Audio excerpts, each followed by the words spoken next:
3 people have been killed in a fresh attack by suspected herdsmen in Zanura village, located in Miango district of Basa local government area of Plateau State.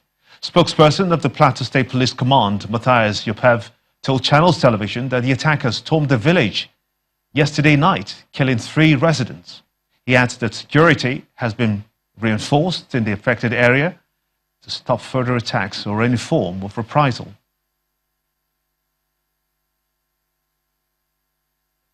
And in line with the federal government's promise to flush out bandits terrorizing residents of Zamfara and other communities in the northwest, the Nigerian Air Force has carried out aerial strikes of marauders' hideouts near Mishima village and at another location around Yammari.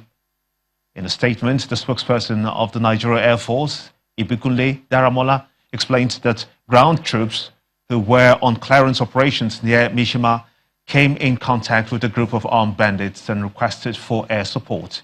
He adds that several of the suspected bandits were killed, leaving few scampering in different directions, but were later killed in follow-up attacks.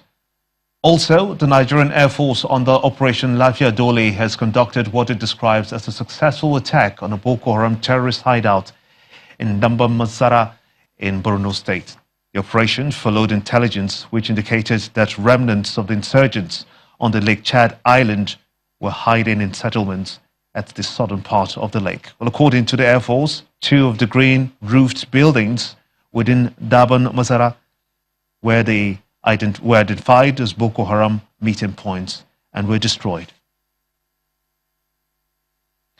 More stories now as the federal government pushes to make rail transportation one of the major means of Nigerians to commute with.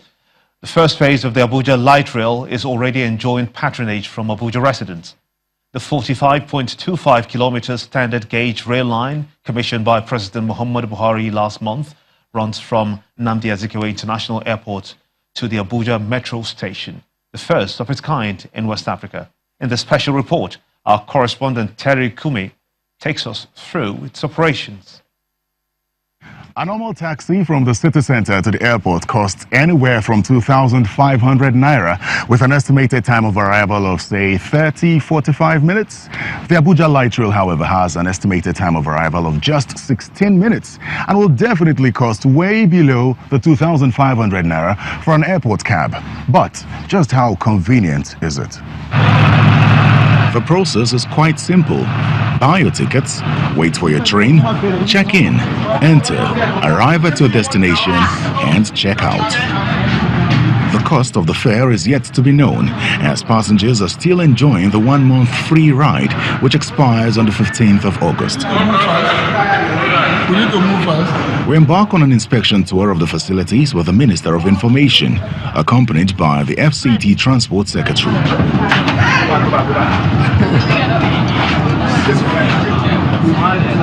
Then we take a ride on the train from the Abuja Metro Station to the airport and back.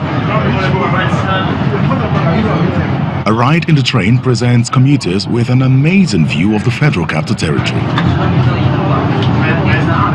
The increase in population in Abuja raises the importance of the rail system as passengers express satisfaction with the experience. It was a nice experience. We took off on time and arrived on time. It was an awesome one. It was very smooth, no bumps. And my kids were like, are we still in Abuja? For real operation is not just... Kayode Okwefa is the FCT Transport Secretary. He hints that apart from ease in transportation, it will serve as a tourist attraction, and there would be an arts and culture stand at the airport station for tourists to purchase postcards and other Nigerian memorabilia. And we have 16 flyovers. The chief resident engineer of the project explains the operations and addresses insinuations that the rail line only caters to the elites. Abuja Rail Mass Transit Network is divided into 6 lots. Lots 1, 2, 3, 4, 5, and 6. And this covers the entire FCT. That this line was constructed just because of big men, because we are taking people from the airport to the city. That is not correct. This line is the most important line of our railway system. Why? Because without the operations control center, which is located along this line, the railway system will not work. The light rail stations have quite some interesting features, like a conference room, business meeting rooms, medical emergency room, and special consideration for the physically challenged, like a designated toilet and an inclined wheelchair lift.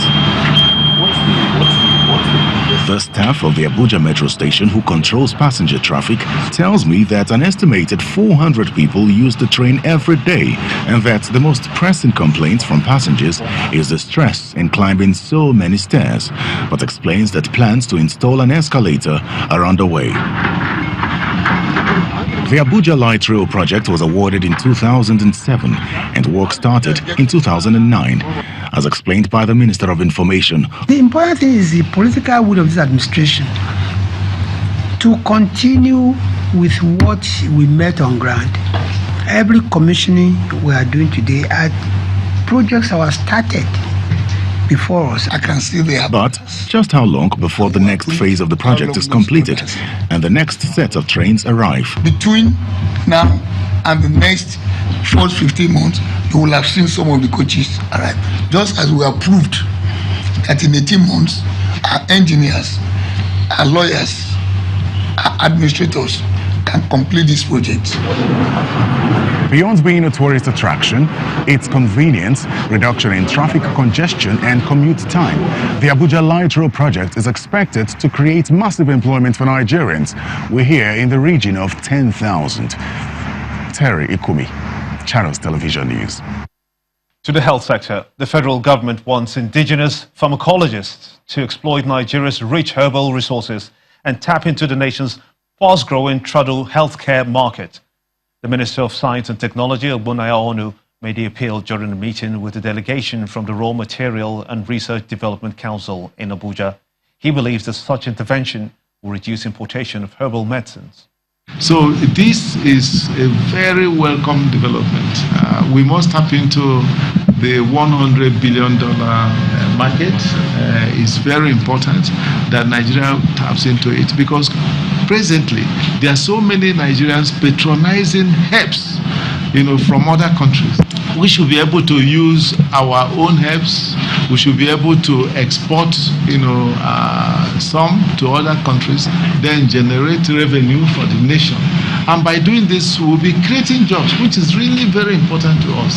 We can stop this massive importation of things that we shouldn't really be bringing in from other countries, from what the Natural Medicine Development Agency has shown to me already, very rare species of herbs. You can find in many forests across the country, and we're even trying to make sure that we can now grow some of them.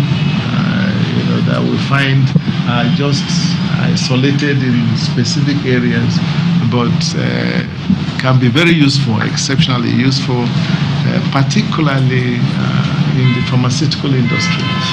The wife of the Vice President of Nigeria, Mrs. Dolapo Shibajo, has asked Nigerian women to stand up and be part of the political process in the country so they can help shaping the future of the next generation. Mrs. Shibajo made the call during the 2018 Anambra Mothers Summit in Awka, the state capital. The summit, hosted by the wife of the Anambra State Governor, Mrs. Ebele Obiano, attracted dignitaries from far and near as they looked at how to sustain women's participation in politics. It's a busy day at the Alex Ekweme Square in Awka, the Anambra State capital, as women gather for the 2018 Annual Mothers Summit in the state. They dance in excitement as they wait to receive the wife of the Vice President, Mrs. Dolapo Shibajo, who arrives in the company of the wife of the state governor, Mrs. Ebele Obiano, and other dignitaries. This year's edition focuses on sustaining women's participation in politics.